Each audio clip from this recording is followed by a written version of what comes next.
Hello aspirants, welcome to PW OnlyIAS. I'm your head preaching with a daily analysis of the Hindu from 12th of October 2024.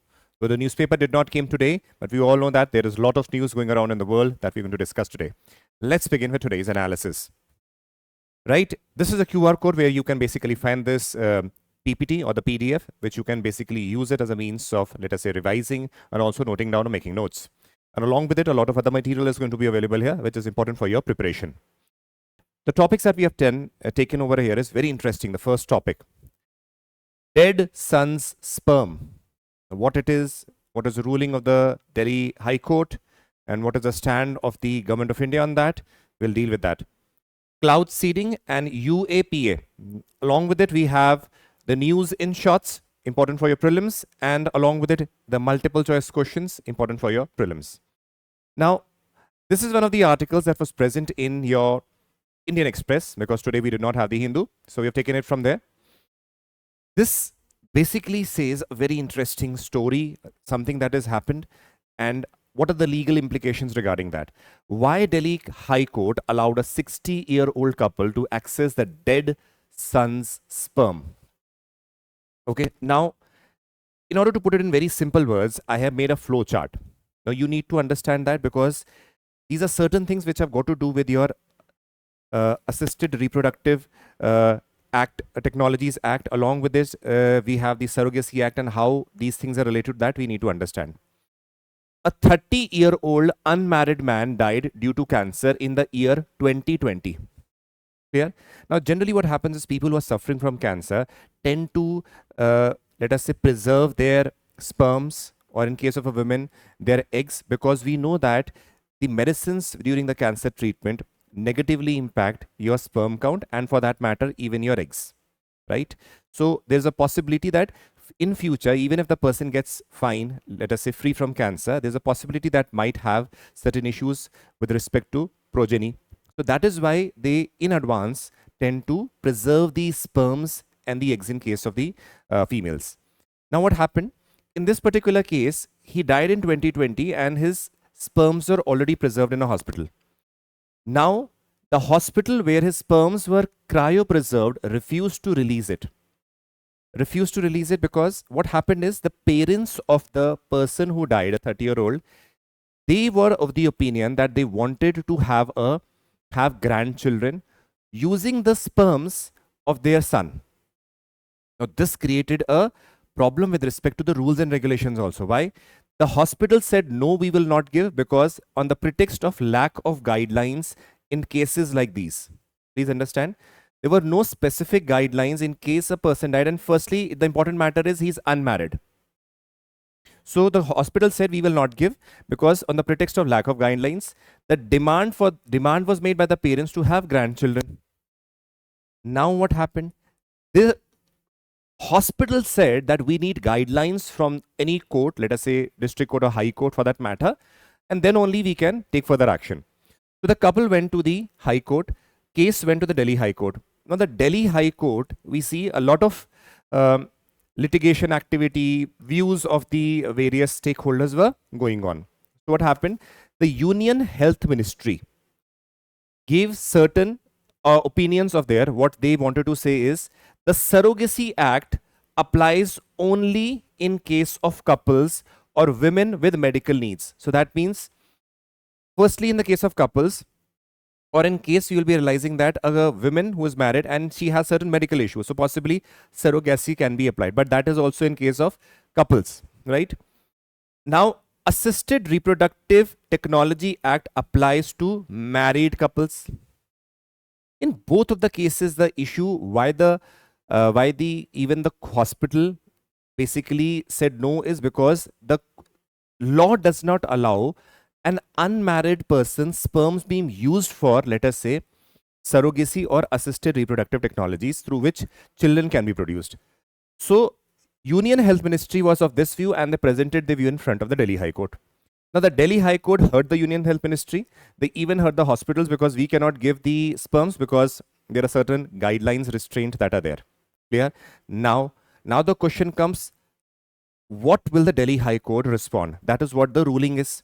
Now the parents want grandchildren because their son has died. So what the Delhi High Court says is that Assisted Reproductive Act, Technology Act 2021 and the related rules came after the death of the person in 2020. So that means the restriction which the Union Health Ministry is talking about will not apply in this case because these acts came after the death of the particular person.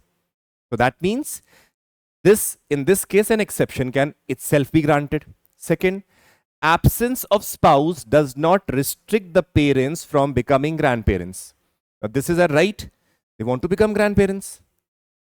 So, a question of fundamental right and right to life itself also comes here. And under that pretext, the Delhi High Court says that you cannot restrict these parents from becoming grandparents. Another thing is, sperm cannot be treated like a property.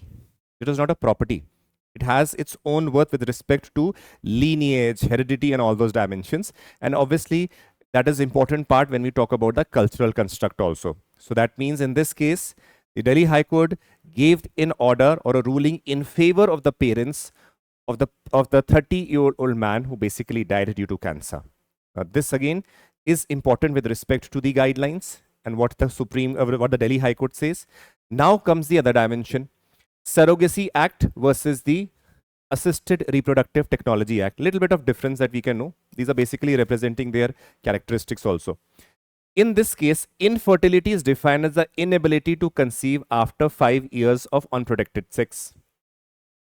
In this case, then surrogacy can be as a means can be used.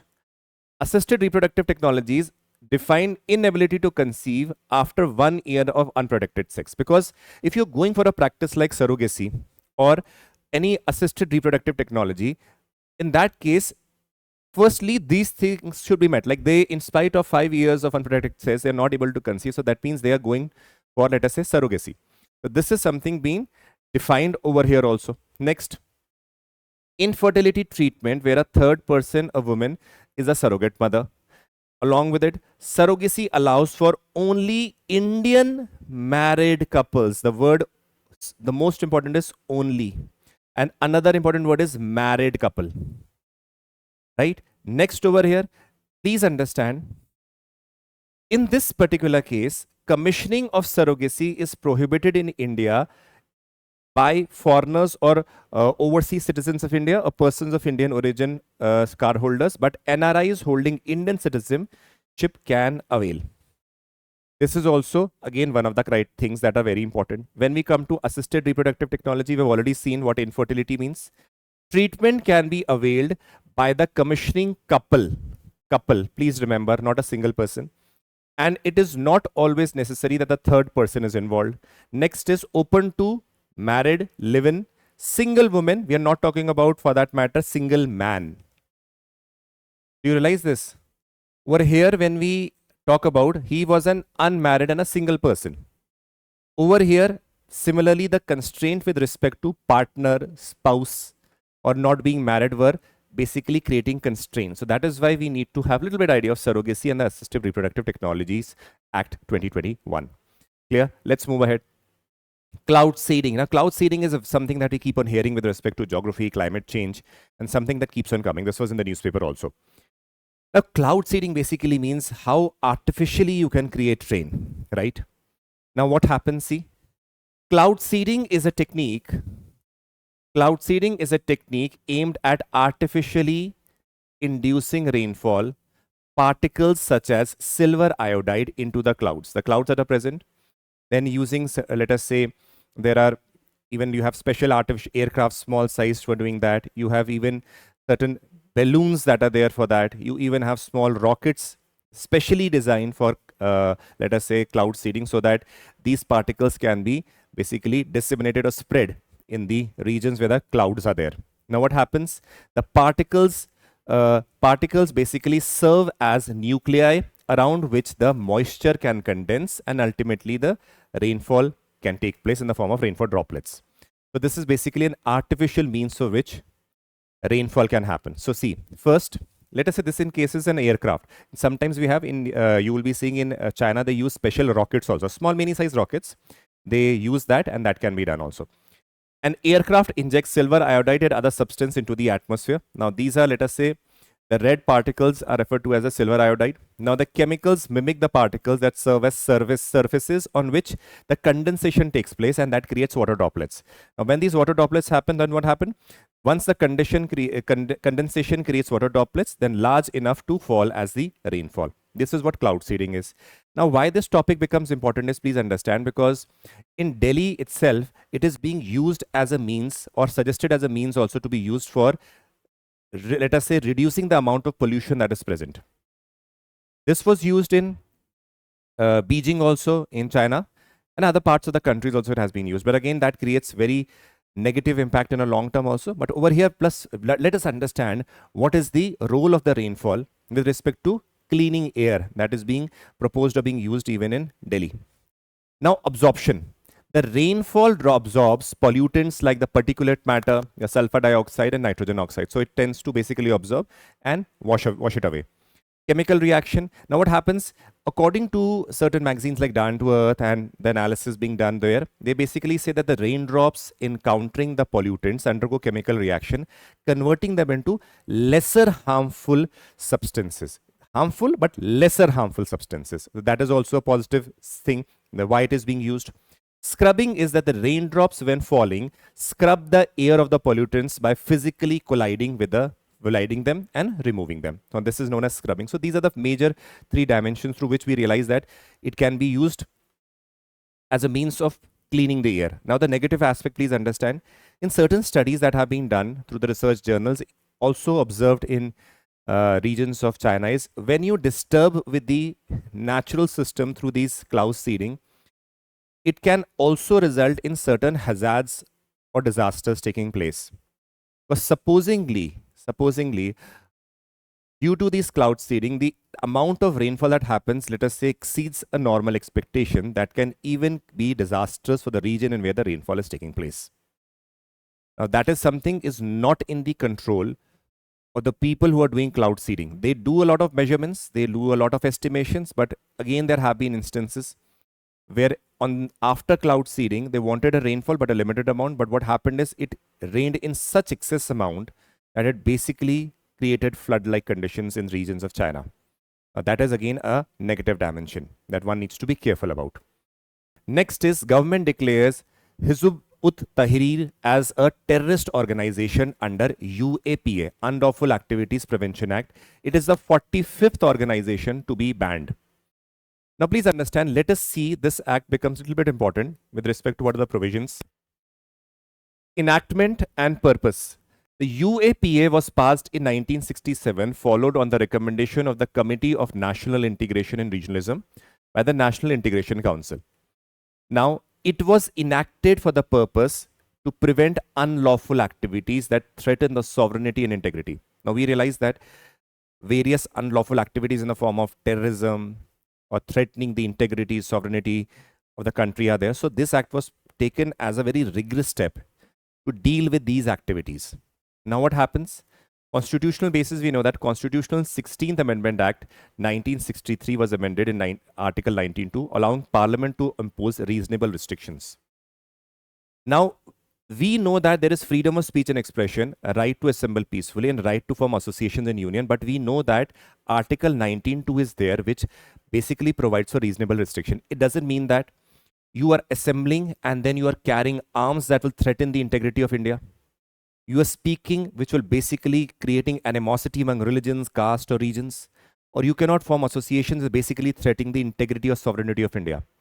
So with respect to that also, the constitutional basis is there. Now what happens? What are the unlawful activities?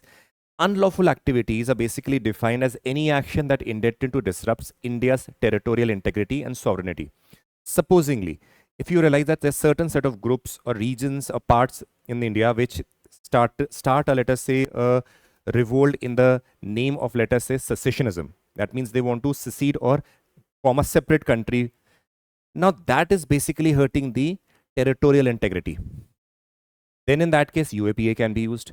If certain activities are going on which is basically hurting the sovereignty or let us say unity of India, in that case also UAPA can be used, because again, anything where UAPA is being used, we need to understand that any action which per se may not assume or be seen as hurting the integrity or unity in the initial time, but we know that it can hurt. In that case also UAPA can be imposed or used against a particular person or an individual or a group.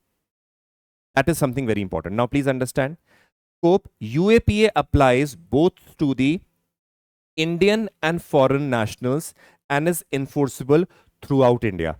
Now, for example, it is not that Indians are here, it will be applicable to them. No. If a foreign individual is here and he is basically threatening the unity and integrity, they can enforce act against him too. That is a major, very important aspect.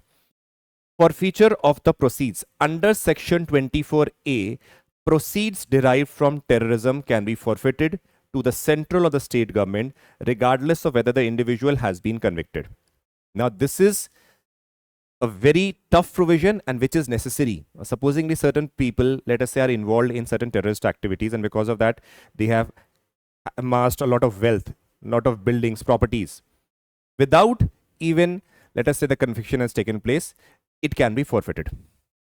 Now, this is a very important step towards controlling of such dimensions or problems that are going on.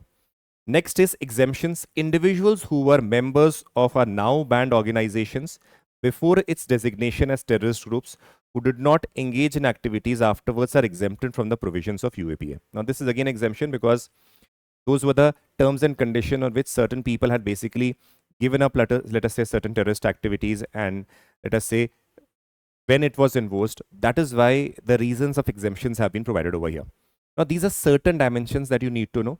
But again, with it, there are important dimensions that come is when a particular organization has been declared as a, let us say, banned organization, a terrorist organization, it is not something that was mentioned initially in this particular act. It is after certain amendments that those things came up, right? Now, please understand, let us see a background of it. India used to very often in the United Nations say that declare certain organizations as banned organization or terrorist organizations. Now, at that time, in one of those statements said even by the Honorable Prime Minister that it is the effort that United Nations should work, even United States should declare certain organizations. But again, the problem that arose is,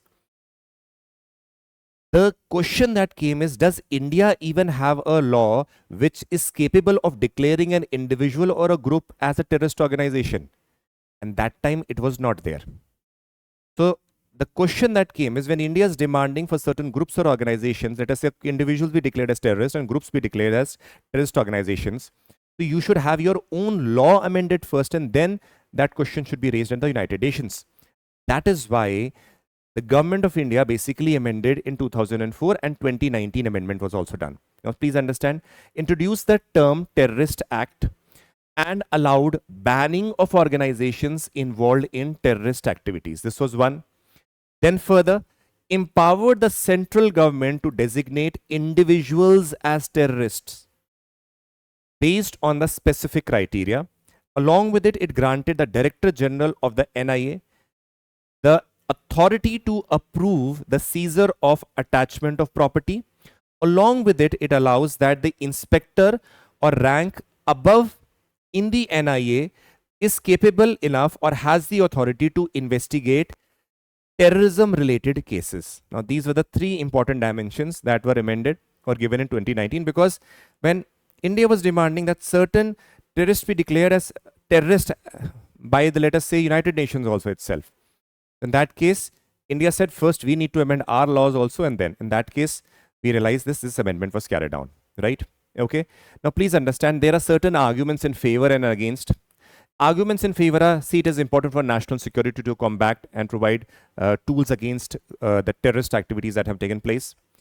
Preventive detention allows preventive detention to disrupt potential terrorist activities. See, preventive detention is a way, something that hasn't happened but can happen. In the view of that, you are basically imposing and restricting certain activities. That is like a preventive detention. Global compliance aligns with the international anti-terrorism protocols. Again, strengthening the law enforcement agencies empowers the agencies, investigative agencies, in order to deal with these issues. Because see, if terrorist people or terrorists are basically coming and the agencies do not have that power to deal with them, and what is the use? That is why this has basically empowered. We realize that DG of NIA has been empowered or has the power to approve the seizure of the properties also. Along with it, we realize that declaration of certain people as terrorists also, if they're on the basis of certain criteria in which they are involved in nefarious activities. Now, something which basically been voiced by some sections of the society where they say that arguments against the UAPA have been there. They say misuse of power. It can be used to target dissent and curb civil liberties. Now it says that supposingly we assume that certain protests are going on, let us say by a civil society, let us say by an NGO. Now there is a difference between a demand or the protest for the right and difference, let us say, with respect to hurting the unity and integrity. So it is being coined that in the process or in the lure of, let us say, preventing the protest from taking place, government can misuse this act and curb the civil liberties of the people who are protesting against, let us say, some government organization or government. Next is vague definition of terrorist. Broadly defined leads to arbitrary arrest. So that means what terrorism is. We realize that terrorism or terrorist related activities, what is a correct and precise definition is something that again is not clear. Neither at the global level, neither at the Indian level also under the UAPA, because it is a very vague definition. Now, that is why multiple interpretations come and various arrests can take place which should not take place in a way. So this is being said by certain set of people. Lack of judicial oversight, that means definition without the charge for up to 180 days weaken the due process. So without any charge, a person who is, let us say, on whom we have charged under the UAPA can be put in the jail for, let us say, 180 days. And even after that also. So that is, there is a sense of limitation on the judicial oversight that we see over here. And that is also a concern that has been raised by various sections of the society. Next is human right concerns. Prolonged detention, denial of bail violates the fundamental rights. So you cannot get bail also easily over here. These are non-bailable offenses in which you are basically kept under UAPA. So what basically happens is that again is seen as a contradiction to the fundamental right, because in a means of, let us say, preventive detention, you are put in a jail and you might be in the jail for a very long time and you do not have any right also. And along with it, if supposing it is misused, then that creates a concern. So this is certain dimensions that we need to see, because you're preparing for civil services, you need to see both the sides, right? Next, let us see, these are news in shorts that we have all introduced in this section. First is a UPI, which we has basically seen Unified Payment Interface. Now, this was in news with respect to UPI Lite and UPI 123 Pay. Well, let us have a brief idea what these are. What is important has been highlighted in your red color. To encourage the wider adoption of the UPI interface, the RBI has recently announced increase in the transaction limit of UPI 123 and UPI Lite. Now, what is UPI Lite for that matter? We know that it is an on-device wallet. A wallet that is in the device through which you can basically add money through your bank account, right? Now, remember, always remember, UPI Lite is an on-device wallet. This is a keyword. Users might first contribute money to the app's wallet and from their bank account. That means a wallet where money can be added from your bank account. Users can make real-time payments without using the internet, because once the money is in that wallet, digital format, so what will happen is you can even use that wallet without the internet. Allows users to make low value transactions without entering the UPI pin. So because the amount is less, so you do not want to, there is no need to even enter the pin. UPI Lite will process transactions near offline mode. Debit payments can be made without internet connections and credit into the account will be made online, right? So this is basically helping for those sections of the society in particular who do not have, let us say, proper, let us say, internet connectivity, let us say, smartphones in a way. So these things basically are helping the rural sections a lot.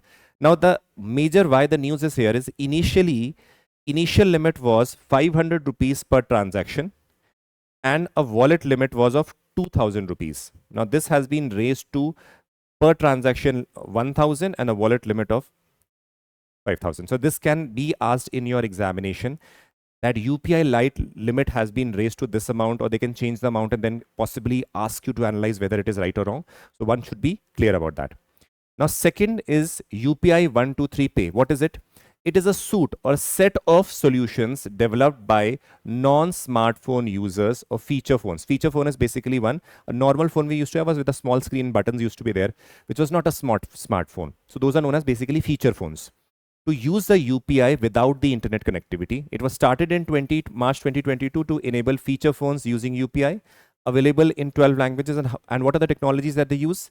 IVR number, app functionality, missed call, or even sound-based payments can be made over here. So these are the technologies that basically use. Now, what is important for us over here is that initial transaction limit was 5,000 per transaction, which has increased to 10,000 to encourage wider use. So these are certain things that were there in the news, you should know. Next is World Post Day. Now, the World Post Day is celebrated every year on October 9th to recognize the role of the postal system in communication, trade, and development. What are the highlights? Please understand. First is 150th anniversary of UPU. See, these small terms now are very important with respect to your preliminary examination. They can be asked in your paper. What is with respect to UPU, or let us say Universal Postal Union? You will be thinking, what is this? That is why, remember, all these things in shorts are very important for your prelims. 150th anniversary of UPU, which is basically the Universal Postal Union. This year marks the 150th year, which is respect because it was formed in 1874. So that is why we are basically remembering the World Postal Day also.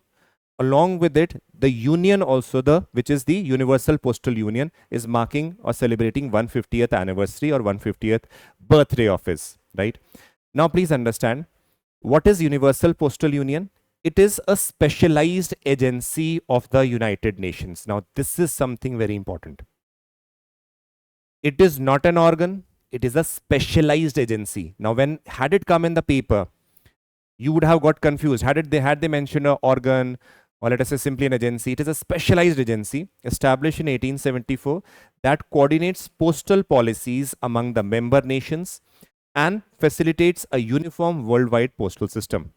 Now, theme for 2024 is 150 years of enabling communication and empowering people across nations. Now, this is very small tidbits, but again, very important. Clear? So we realize that what is Universal Postal Union? It is a specialized agency of United Nations that was formed in 1874. That basically helps in coordinating the postal policies among all the member nations of the United Nations. And obviously that in a way is boosting again your communication, trade, and the developmental activities, right? So this is World Postal Day. Green cover in Antarctica. Now this is something very interesting. Antarctica, when the moment you realize or talk about Antarctica, you see that ice cover. But now you are seeing green cover in Antarctica is something that is appealing wise, view wise is nice. But with respect to climate change, it is something very dangerous and disastrous. Plant cover across Antarctica Peninsula that points north toward South America increased more than 10 times over the past few decades due to rising temperature. What are the key highlights? Please remember. Warming in Antarctica. Antarctica is warming twice as fast as a global average. That means 0.22 to 0.33 per decade. Now that is a very tremendous rate. Vegetation expansion. The greening rate is expanding over 30% between 2016 to 2021. Global climate change impact. Antarctica greening is linked to anthropogenic. Anthropogenic means human-made, human activities. And because of those human activities, what climate changes are taking place. And demonstrating that climate change's influence has no geographical limit. That means, please remember, if you realize that certain activities taking place in one part of the country is not going to impact the other countries, then that is wrong. You do not have full-fledged civilization or habitation over here, but realize that activities taking place across the world, industrialization, unsustainable usage, non-green use fuel being used, that is impacting the regions of Antarctica. That means you all are linked to one or the other in one or the other way. And the anthropogenic activities, which are basically what? The activities related to human beings. Through pollution increase, construction activities, non-renewable energy, though we are basically focusing on cleaner fuels, but we realize that still the major dependence is on non-renewable energies. Why? Let us take an example of India. 75% of the energy output demand is met by coal. We discussed that article also sometime back with respect to the editorial 2 days back. Now we realize that, do you realize that it is not something that is impacting only India? It is something that is impacting the other countries also, and the global level climate changes also. We realize, you saw cyclones like Milton. We realize that cyclones like Helena, all those cyclones are coming and impacting and destroying the countries. Why is it happening? See, we realize that global level temperatures are rising, disastrous activities are going to take place, and one of the manifestation is in the form of the melting of the ice in these regions, right? So warming in Antarctica, vegetation expansion, global climate change impact. Now let us see the questions. Please see. Pause the video, see the question. Pause the video, attempt the question. Sorry. Pause the video, attempt the question. Pause the video, attempt the question. Pause the video, attempt the question. Pause the video, attempt the question. These are the answers for today.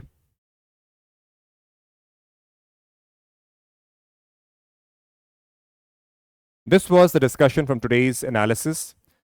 Today is Dashera. A happy Dashera to everybody. This is a festival marked by happiness, love, and joy.